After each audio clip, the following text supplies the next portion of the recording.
your living rooms today rather than out on the snowy roads.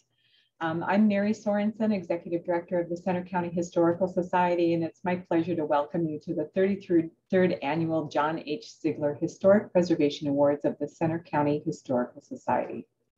For those of you who may be less familiar with the awards program, I would like to start with just a very brief history of the awards program and of the Historical Society. The Preservation Awards program was envisioned over 33 years ago by CCH board member and the program's namesake, John Ziegler. And he was also an avid had an avid passion for preservation. John would set out with his friend and photographer, Bob Gruber, out in the county each year to sleuth for worthy projects that deserved recognition for their efforts to preserve Center County's rich history. It's with this framework that we're honored to carry on his tradition in his memory. The Center County Historical Society began as the Lynn's History Society of Center County in 1904 with Pennsylvania's 20th governor, James Adams Beaver, as one of its founding fathers. We are a member and volunteer-based organization that owns and operates the Center Furnace Mansion and the Bookersburg One-Room School. We host a broad range of programming from tours to talks and maintain the Society's artifact and archival collections and several period-inspired gardens with the help of many dedicated volunteers. The Society and its activities are funded through membership, donations, planned gifts, grants, business sponsorship, fundraising, and we are deeply grateful for all who have helped support us, especially during this challenging time. If you are not a member, we hope you'll consider joining. A link for information about membership and how to join will be added in the chat area. I would like to give special thanks to the Center County government for sponsoring CNET filming of this program, and to Will Yerman for contributing portrait photography, and Dave Lembeck for graphic design. And many thanks go to our awards co-chairs, Katie O'Toole and Ford Risley, and the awards committee members, Jackie Nylander, Bob Hazelton, Dick Pensick, Rebecca Inlow, and Matt Maris for the ideas, time, insights, and talent that they generously contribute to this program. And to Johanna Sedgwick, our marketing and events coordinator, for her promoting the event and for the many other ways that she helps. Before we get started, I would like to introduce our new CCH president, Roger Williams, who joined the board in 2017 after retiring as the executive director of the Penn State Alumni Association, and he's served on our board since then, most recently as vice president. Thank you, Roger. Thank you, Mary, and good afternoon, members, friends, supporters. I'm really thrilled to begin my term as your new Center County Historical Society president and humbled to be following in the footsteps of those who once occupied this post, specifically Jackie Nylander, Katie O'Toole, and Bob Hazelton. You know, of all the programs, exhibits, presentations, tours, communications, and other activities the CCHS conducts, nothing surpasses the excitement and importance of the John Ziegler Historic Preservation Awards. This program exemplifies the very core of our mission, historical preservation. It provides visibility and conveys gratitude to those men and women and groups who work so hard and so creatively to preserve, restore, and showcase Center County's past. In addition to the committee members Mary talked about, I especially want to thank the program's co-chairs, Katie O'Toole and Ford Risley, and of course, our executive director, Mary Sorensen. These three put hour after hour into creating a compelling program like this every year. So thanks for being here this afternoon. Sit back and enjoy. And Mary, I turn things back to you. Thank you again, Roger. We look forward to your continued leadership. Now I would like to introduce our MC and co-chair of the awards committee, Katie O'Toole. Katie is a lecturer in the Donald P. Belisario College of Communications at Penn State in the Department of Journalism. When Katie isn't traveling the globe with her students, she can be found traversing the county interviewing people for the awards nominations and podcasts, or spending time with her family of 6 children and 9 grandchildren. Katie also served on the CCH board since 2015 and as president for 4 years. With that, I'd like to give you Katie O'Toole. Thanks, Mary. Good afternoon, everyone. One of the funny things about historical time periods is that people often didn't know they were in one until much later. They needed that perspective of many years to understand how significantly the world had changed. Well, this isn't one of those eras. I think we can all agree that we're having a moment here. There's a reason that both the Oxford English Dictionary and the People's Choice Award declared last year's word of the year to be unprecedented. We're in the process of pivoting away from our old ways and world and heading into uncharted territory. And it's times like these when the mission of historic preservation becomes crystal clear. Today, we recognize members of our community who are preserving important pieces of our past that help us to understand where we came from, to connect us to our roots, and to provide us with signposts to the future. One of the changes that we're coming to grips with is the concept of home. The traditional meaning melted away during the pandemic as our homes became our offices, classrooms, yoga studios, and happy hour pubs. And as we realized that in all of these venues, pants were optional, provided you knew how to point your camera. Our first award winner has been reflecting on the concept of home since long before the pandemic.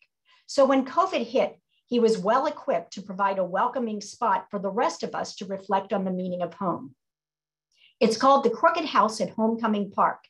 And for creating this monument to the home while preserving artifacts from Milesburg history, Benjamin Fell is this year's winner of the History and Heritage Award. Benjamin was interested in historic preservation when he came to Centre County some 20 years ago to study architecture at Penn State.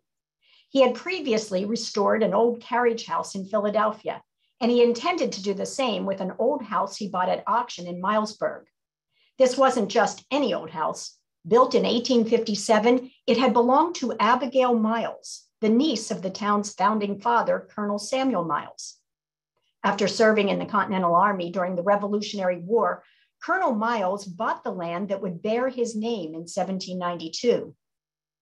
Miles was one of the founders of the Center Furnace Iron Works. He also built the ironworks at Harmony Forge, and Milesburg grew as iron workers flocked to the ore-rich region. 2 of Samuel's brothers also settled in the area, making the Mileses the leading family in the community. Abigail's house was well situated near the town center on Market Street. However, 150 years later, when Benjamin bought it, the house showed few signs of its past prominence. The roof sagged, parts of the foundation were sinking, and as Benjamin began removing materials that had rotted, the house began to tilt. The more he worked on it, the further it tilted. When it began to crumble beneath his hands, Benjamin had to concede that the house could not be saved, but at least one part of it could be preserved. Behind the layers of moldy wallpaper and deteriorating plaster, Benjamin made a discovery: the original stone fireplace from 1857. It had long since been walled up and plastered over, but there it was, with the handprints of the original builders preserved right in the daub and wattle surface. It got Benjamin thinking. The fireplace and hearth had once been the heart of the home, where families gathered, where they cooked their food and warmed their hands. The house couldn't be preserved, but the essence of the home, evoked by the fireplace, could be saved. That was the start of the Crooked House project, and Benjamin has been working on it for the past 17 years. He repointed the hearth and fireplace, he restored the foundation, and he painstakingly recreated the facade in concrete. It was a labor-intensive process that involved dismantling the front of the Crooked House and carefully removing it to his Bellefonte workshop. There he made rubber molds of the facade that preserved the details of the wooden structure, including cracks, crevices, warps, all the wear and tear of the ages. From that, he made a rigid fiberglass mold for the concrete. The final step was reinstalling it in Milesburg, a concrete replica of the original facade that faced out on Market Street. The sculpture, like the house it represents, is solid yet simple. Benjamin sometimes describes it as a house as a child would draw it, a basic rectangle with little square windows and a triangle roof. The simplicity of the original Miles house is what inspired him to create the monument, a place where visitors would find not a castle or a grand mansion or a Gothic cathedral, but simply home, whatever that might mean to individuals. Visitors are invited to leave their handprints as those long ago Masons did, or to contribute other mementos, making the monument an ever-evolving public arts project. The Crooked House has tapped into the hearts and imaginations of community members to judge from the project volunteers. They've contributed time, labor, materials, and money. Benjamin has also received support from government agencies and art foundations. And the project got a boost last year by acquiring nonprofit status and a board of directors to help guide and support the project. For preserving in art what could not be saved in a building, Benjamin Fell is this year's recipient of the History and Heritage Award. Benjamin, would you like to say a few words? Sure. Thank you, Katie, for that introduction. I think you about said everything I need to say about the project. That was excellent. But first, thank you. I'm really excited to be here today to receive this award. Honored. I did not expect this at all. And it's just really great to get the support of the museum and the community as we have. I have to just extend all my gratitude towards the agencies that have helped us, the Happy Valley Adventure Bureau, the Pennsylvania Council on the Arts, our local senator, our councilman, my family, my friends. I can go on and on. It's been 17 years since I began this project. As a art project, we began about 10 years ago. And you pretty much summed up the project in itself. And I'm just, again, very grateful to be here today. And thank you very, very much for the award. Thank you, Benjamin. Not all of the early settlers of what became Center County lived as simply as Abigail Miles.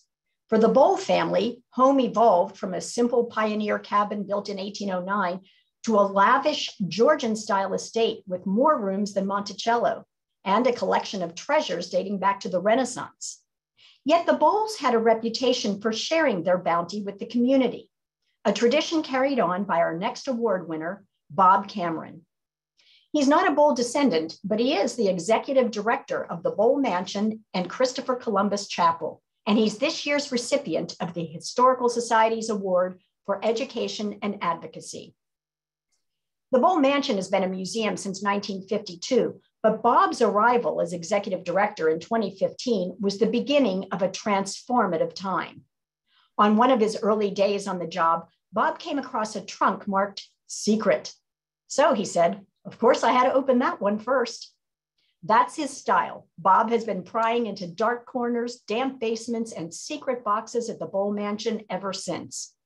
And the artifacts he's been discovering, displaying, and researching have convinced him that there's no place in Pennsylvania that can compare with the Bowl Mansion when it comes to the distinguished provenance of its collections.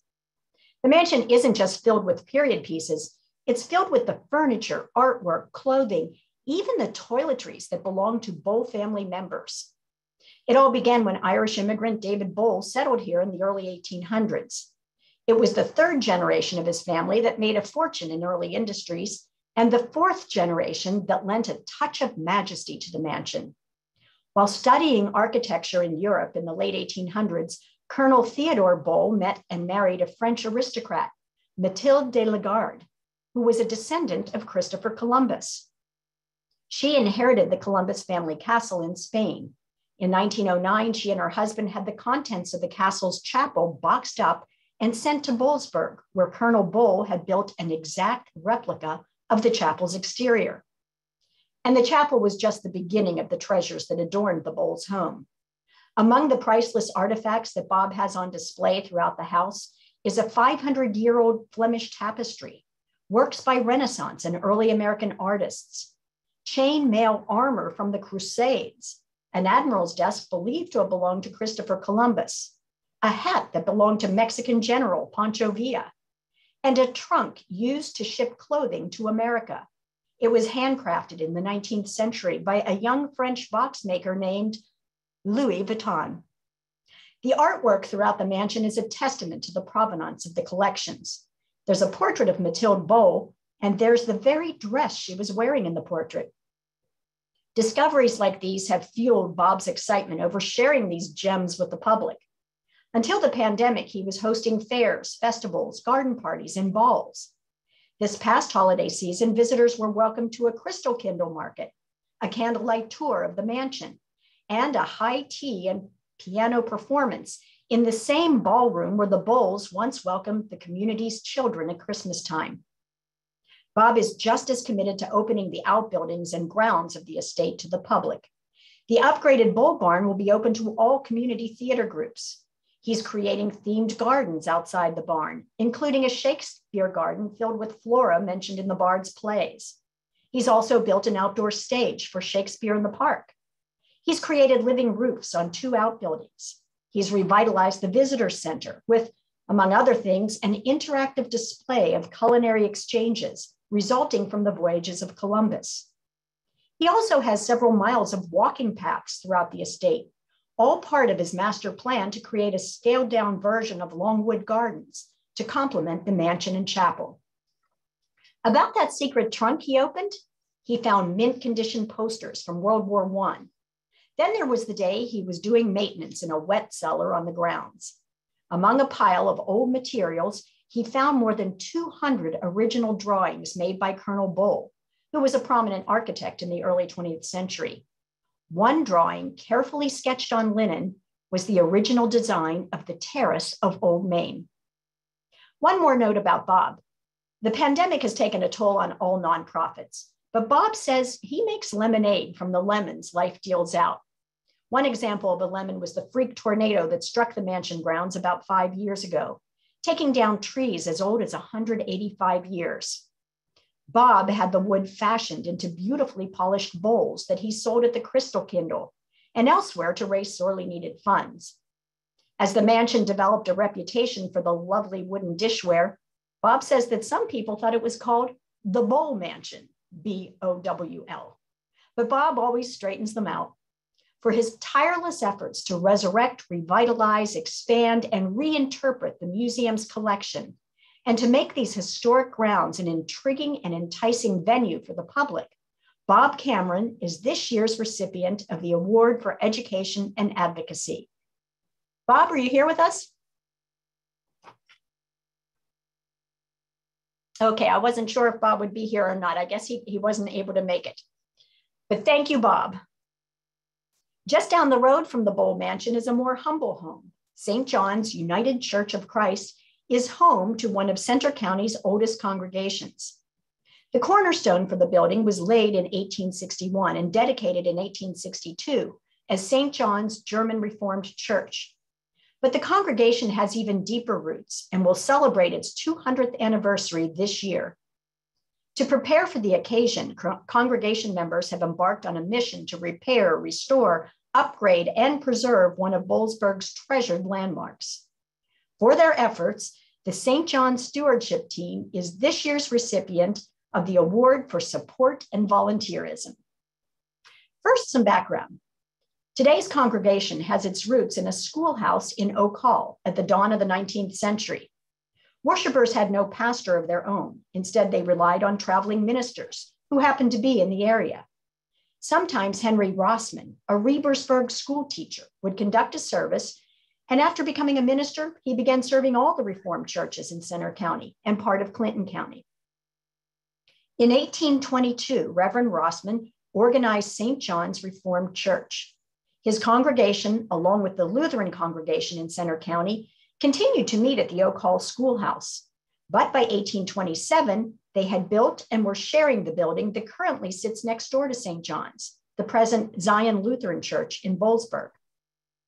In 1860, however, the Reformed congregation was having growing pains and felt the need to have its own building, which was erected just next door on the oh so appropriately named Church Street. Now fast forward a century and a half. The congregation was preparing for the 200th anniversary of Reverend Rossman's flock. but the church was beginning to show its age. There was water damage that threatened the beautiful stained glass windows, problems with the masonry, leaks in the roof. The last major renovations had been in 1902 when the original steeple was replaced with the bell tower. So there was plenty of work to be done. But there was a hitch. The pastor had recently moved. Church leaders had barely begun the search for a new one when the pandemic hit. So they were starting what promised to be a major restoration campaign with no obvious campaign chair.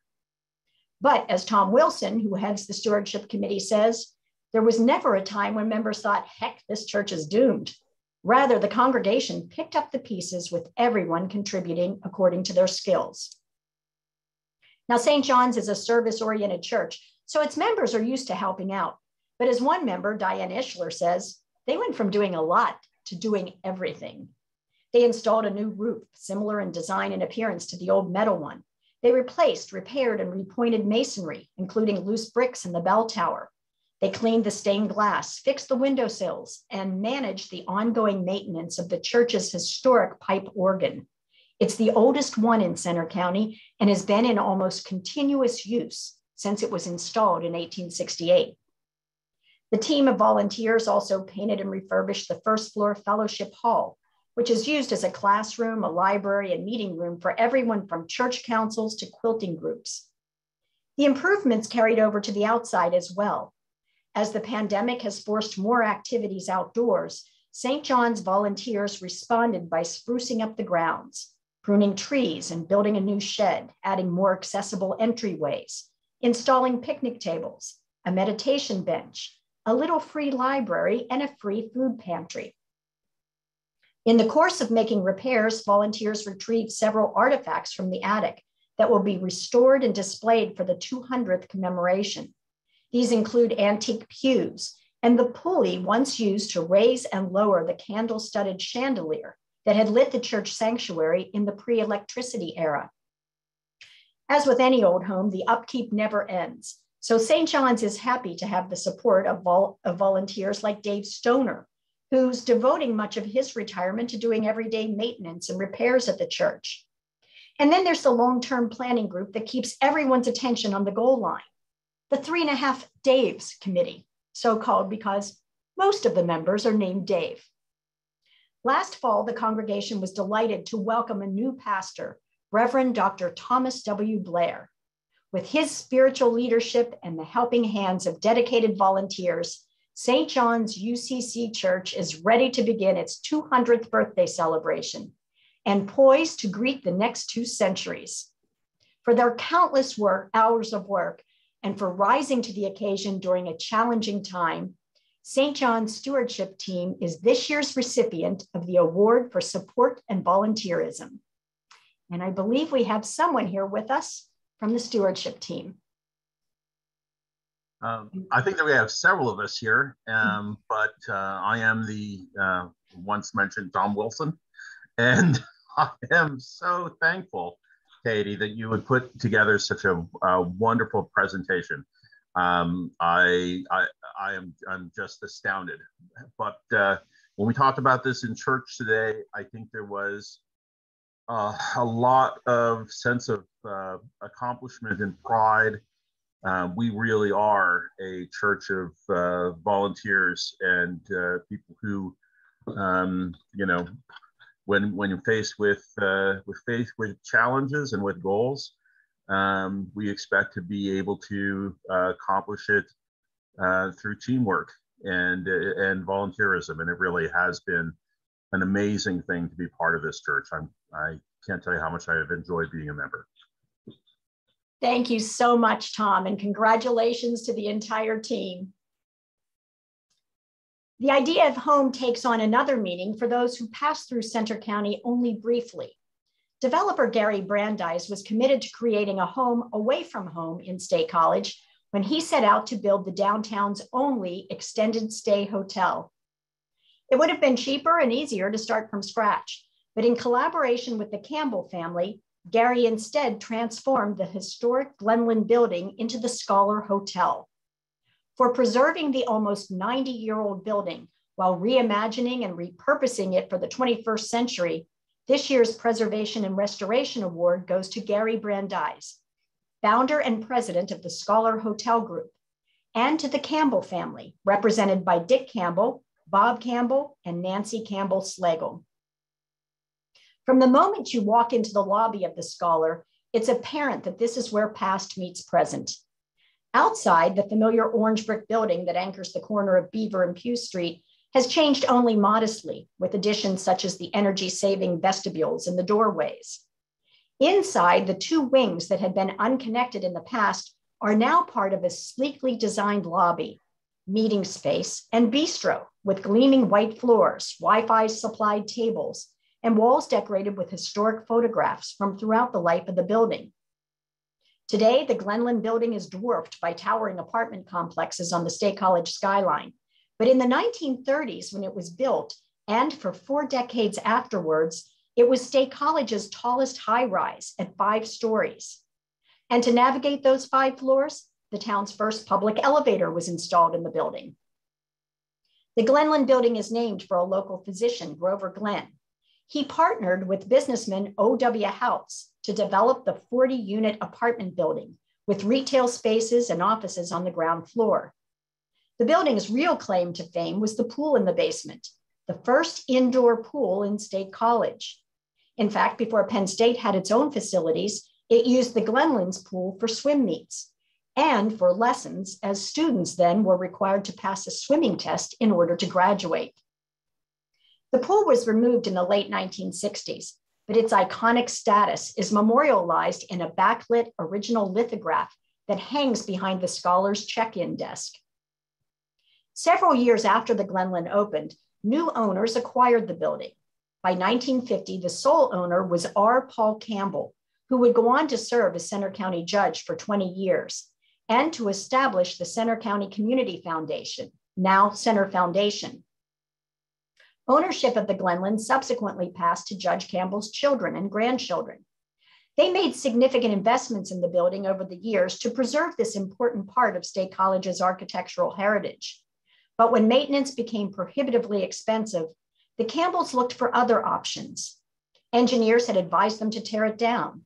Instead, they began talking to Gary, a hotel developer and Penn State graduate who had recently completed Hyatt Place in the Fraser Center in State College. He saw the need for a downtown hotel that would fit the needs of long-term guests, visiting professors, conference attendees, researchers, who could walk to campus, shop in downtown State College, and use the kitchen in their hotel suite to make their meals.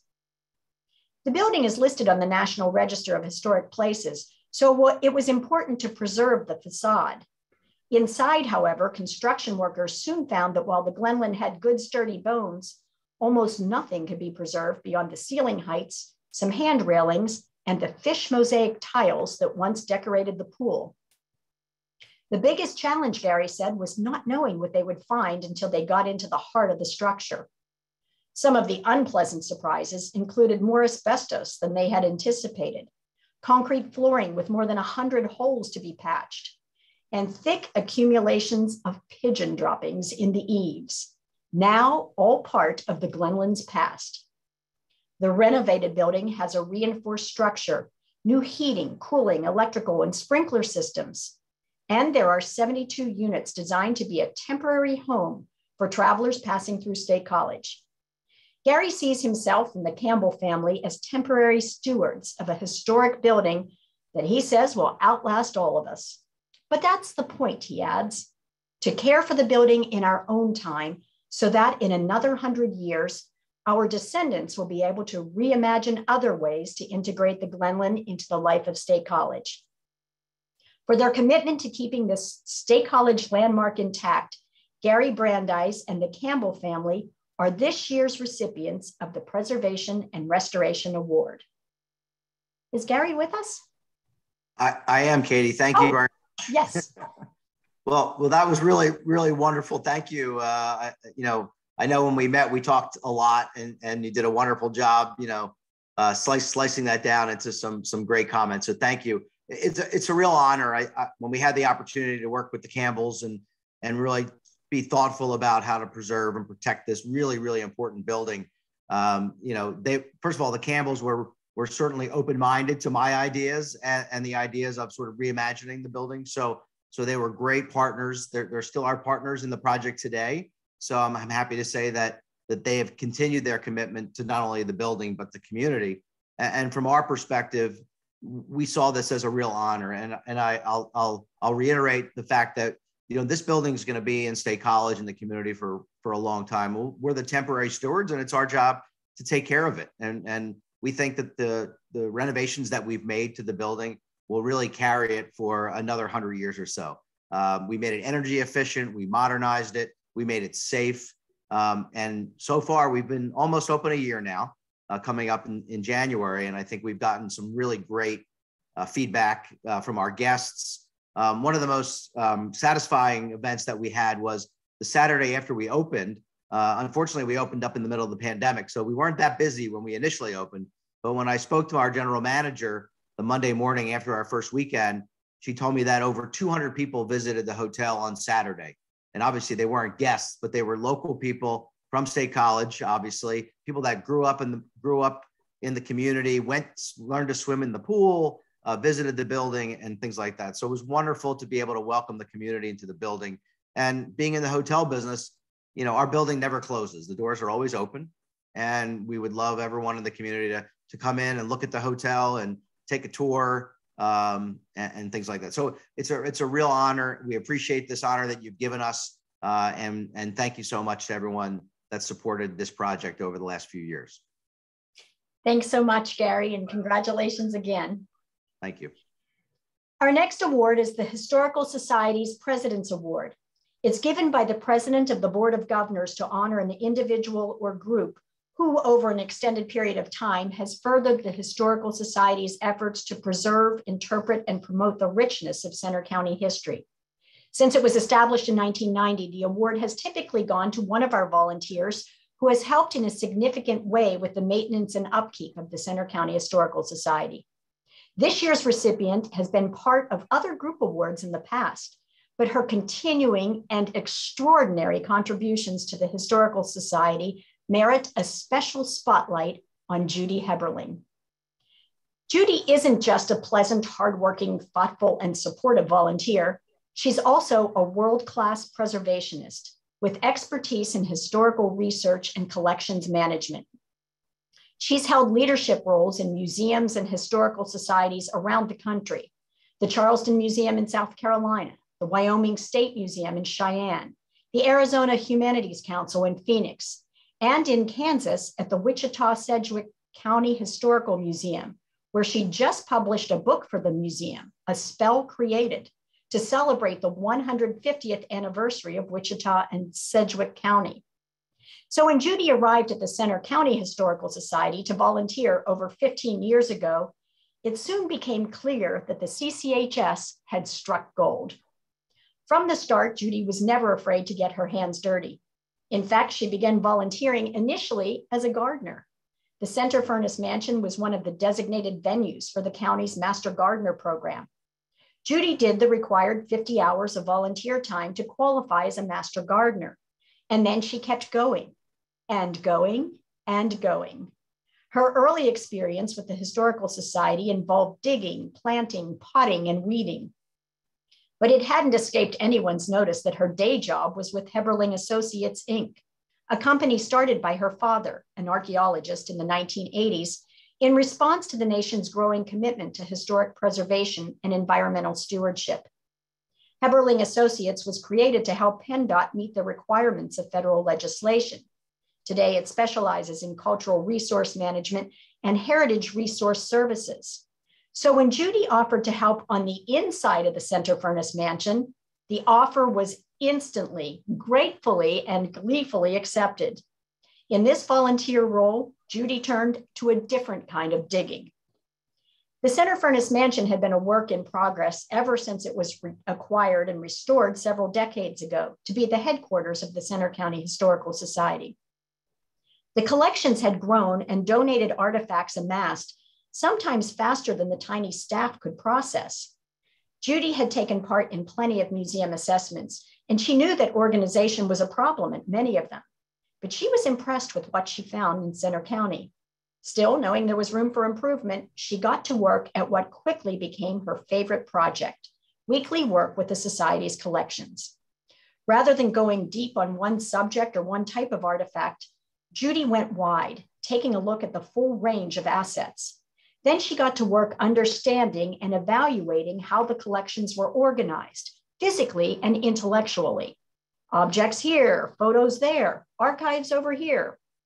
When she first started looking through the collections records, she learned that there were gaps in the digital records with information divided between new and old databases. So her first step was to update and redo the physical master collection's logbook and accession files, rehousing them in archival folders that she donated. This required incredible tenacity, clever thinking, and hours upon hours of detective work.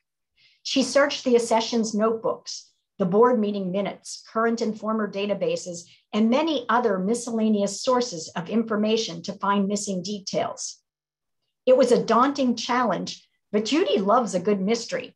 She also likes bringing order to chaos and solving problems. And that's what she continues to do each week at the Historical Society.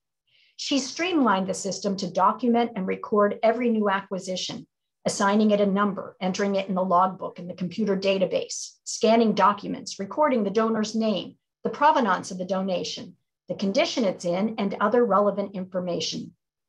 Judy's work has significantly increased the value of the Historical Society's collections to scholars and other researchers, because the information is now more easily accessed and fully documented. And she's done it with professionalism, grace, good humor, and warmth that makes her a beloved presence at the Center Furnace Mansion. I should note that along with master gardening and collections management, Judy is also quick to volunteer for any additional assignments, like working at the annual stocking stuffer and other special events. And had we been in person today, she would have helped with that too. For taking the Center County Historical Society to new heights and contributing well over 3,000 hours of volunteer time, Judy Heberling is this year's recipient of the President's Award. Judy? Oh, Katie, thank you so much. That was so nice. I really appreciate that. And I want to thank the awards committee too for selecting me for this honor. I really was so surprised when I found out about it from Katie. And I just wanted to say I've worked in a variety of institutions during my professional career, but I've never worked with another group of such dedicated, talented, and really just plain nice people who are all happen to be in the same place.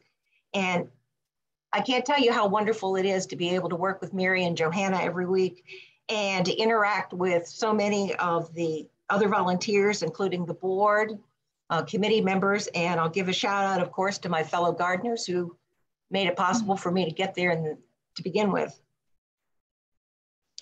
I always look forward to any time that I can spend there at the Center Furnace Mansion. So thank you again so much.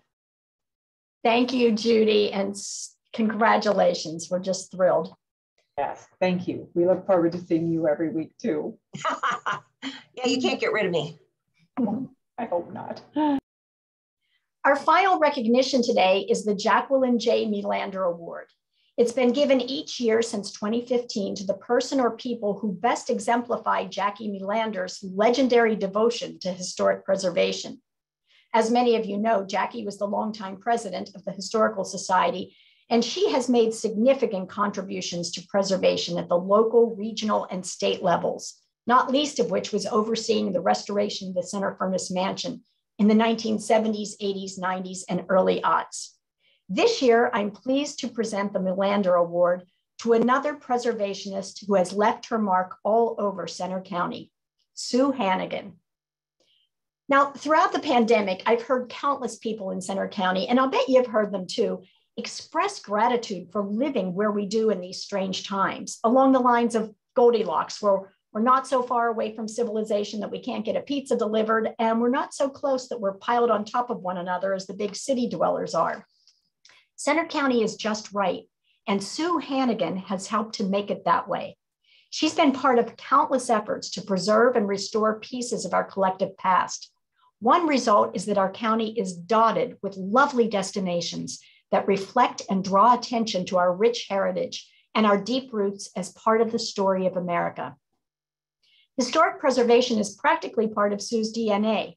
Her parents bought an old farmhouse in Beech Creek in Clinton County the year she was born, so she was raised amid a never-ending restoration project. That may be where she first acquired the patience that every worthwhile preservation project requires.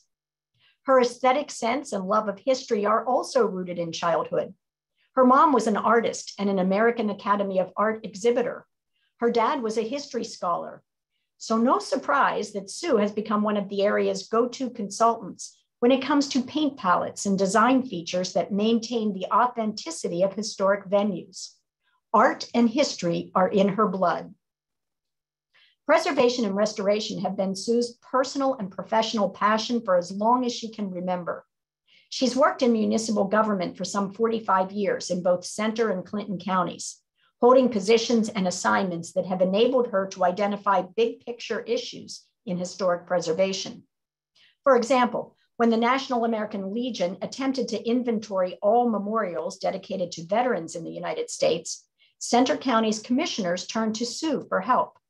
Reaching out to local veterans, volunteers, and community members, she jump-started the inventory locally. When she completed it, the number of war memorials in Center County added to the Legion's inventory grew from 1 to 65. One of the many memorials that had not been part of the previous national inventory was the Sailors and Soldiers Memorial in front of the Bellefonte Courthouse. That's another one of Sue's projects. The memorial, along with the Andrew Gregg Curtin Monument, have stood in front of the Center County Courthouse since 1916. Sue was among the first to raise the alarm about the deterioration of the monument and the erosion of the inscriptions. She spearheaded the conservation project to clean and repair the sculptures, refinish and seal the bronze, and recut the inscriptions. You can see Sue's touch almost everywhere you turn in Bellefonte, where she first served as a consultant for historic preservation. From the stately Victorian mansions to the revitalized waterfront, she has been a prolific contributor to property nominations for listing in the National Register of Historic Places. Perhaps the most notable nomination is the Pennsylvania Match Factory, which was built in 1899 and added to the National Register in 2001. Now, it's notable for most of us because it's given us a beautifully restored home for the American Philatelic Society, along with other organizations and businesses such as Big Spring Spirits. But it was notable for Sue because of the complexity of the project. The sprawling compound is actually made up of 19 buildings constructed at different time periods. As it was just outside the boundaries of the historic Bellefonte Borough, it had to be registered independently with the National Historic Register in order to qualify for the tax credits needed for the renovations. Years of neglect had left the inside of the oldest part of the Match Factory pretty much a boarded up ruin, but that did not deter Sue. She recalls that the crew created a panel of lights on wheels, similar to an IV unit, that she could roll along thanks to a very long extension cord into all the dark corners that she needed to describe and document for her report. Other details she recorded included descriptions of how matches were made and the employment histories of women there during wartime when men went off to battle. So the result of Sue's successful nomination was not just a stunning landmark and tourist destination for Bellefonte, but a deeper, richer, more descriptive understanding of our own history. Sue's preservation efforts have encompassed both Center County's industrial and agricultural past. Her work helped in getting the Leonard Roan House added to the National Register in 1985. Roan was the founder of Center County's Grange Fair. His farm estate, known as Runnymede, is open for tours and special events, and outdoor areas to explore, including an arboretum, a wildflower meadow, a sculpture garden, and a labyrinth. Across the valley in Boggs Township is another special project of Sue's, Curtin Village, where she serves as the president of the board of the Roland Curtin Foundation. Roland Curtin was one of the county's early ironmasters. The sprawling complex is its own National Historic District. It's one of the best maintained historic iron plantations in Pennsylvania, complete with the Ironmaster's Mansion, a workers' village, and an iron furnace complex.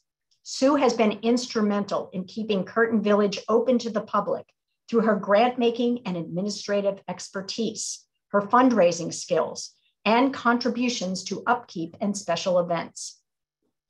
Sue's work focuses on places, statues, and plaques, but it's people that really drive her preservation projects. The chance to honor our veterans who have served in the armed forces, the laborers in the Civilian Conservation Corps, or individuals in the community whose contributions have been largely overlooked or unsung. For example, while doing research on the Underground Railroad for the Historical Markers Project, Sue came across a name she hadn't heard, James Billboard Jackson. She dug deeper and learned that he was a prominent Black journalist in the early 20th century and the first Black editor of Billboard magazine. In the 1920s, he was a major supporter of the arts during the Harlem Renaissance. Born and raised in Bellefonte, Jackson had been largely forgotten by much of the local community. But thanks to Sue's curiosity and diligent efforts, a marker recognizing Billboard Jackson's significant achievements to American culture now notes the site where this hometown hero grew up.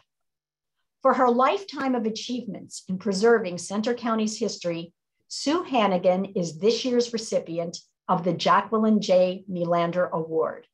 Thank you, Sue. Thank you very much. I am honored and humbled to receive this award. And I thank the Centre County Historical Society, their Board of Governors, the Award Committee, and Jackie Melander. And also I thank my family and friends for their support and encouragement. And especially my husband, who isn't here sitting beside me today for this, because he's working to solve a problem with frozen pipes in that farmhouse project that we purchased. So the historic preservation projects just don't seem to end, but we enjoy it completely. And as you mentioned, by far, my favorite part of working in historic preservation is the people that I've worked with. And they have diverse backgrounds and they work to bring the past and the present and the future together. And I hope this continues for the Eagle Ironworks in Curtin Village, as it has worked in other projects for me. And there have been architects, who see the form and find function. There are the historians who hunt down the clues and seek out the sources to establish the importance of the places I've worked on. There are the landscape lovers who examine how the land shaped the built environment, which is so important, especially in Bellefonte. There are the storytellers who interpret that history and provide tours and connect people and place and time. And there are the activists who assemble that information in meaningful ways to advocate for saving places or conversely for destroying them. And like so many people here today, and so many of these projects that we've heard about, I think there are some common things that we've all gone through with historic preservation, and we've all had challenges. Sometimes they have been disappointing, but today we're celebrating great achievements, and that is wonderful. And those challenges have taken perseverance to get through, but in the end, we have found solutions to preserve our past and to create new beginnings for old buildings. And I've always said historic preservation is not an end, it is a beginning. And I believe Gary Brandeis said that today. He's worked on the Glenland building to create it, to save it for another 100 years or so, maybe 200. And I think that's what we're doing. We're creating new beginnings for these buildings. But overall, the joy for me is the joy of finding these new beginnings for places, and the joy of working with the people of preservation to develop those new beginnings. And so this award embodies much more than just an award for me. It's the award for a lot of hard work by many people along my way who came together to create opportunities, and at times opportunities when it almost seemed impossible to achieve. So with much appreciation, I thank you, and I congratulate all the award recipients today for their hard work and dedication to historic preservation.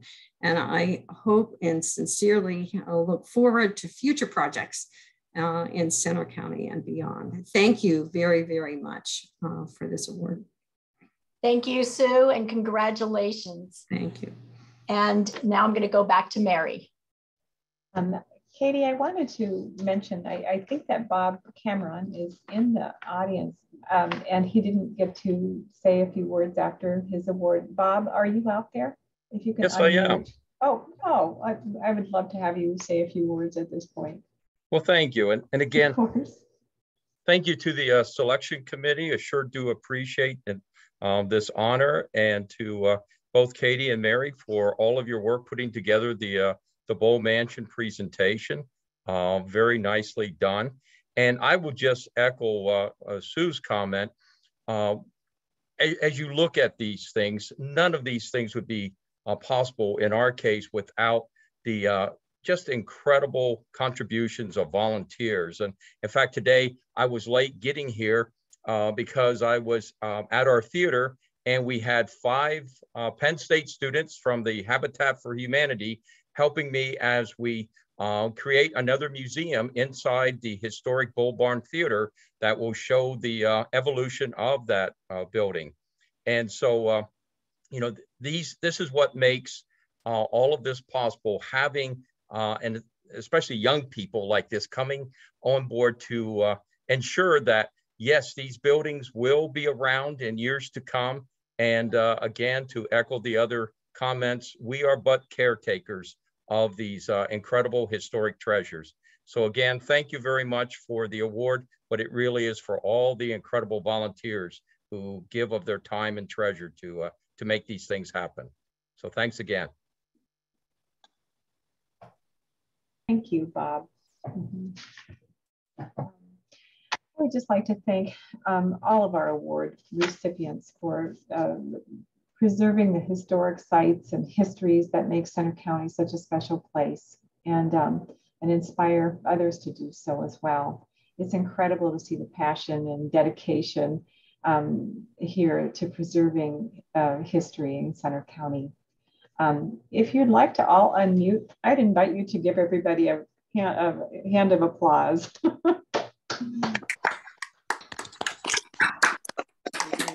Deserve it. All right. I was just going to say, we also, again, thank everybody for all of your wonderful work in helping to present this program. And I wanted to point out that we do have some things coming up, but we have a lot of other things in the hopper that are being planned too. So if you're interested in other programming for the Historical Society, I'd invite you to go to centerhistory.org. That would probably be the most direct place to keep up with programming here, or you can certainly let us know. You can get on our email list too, so you can be aware of things that are coming up. And with that, I would just like to thank everyone again. And I'm so glad you're all in the living room. Don't have to travel.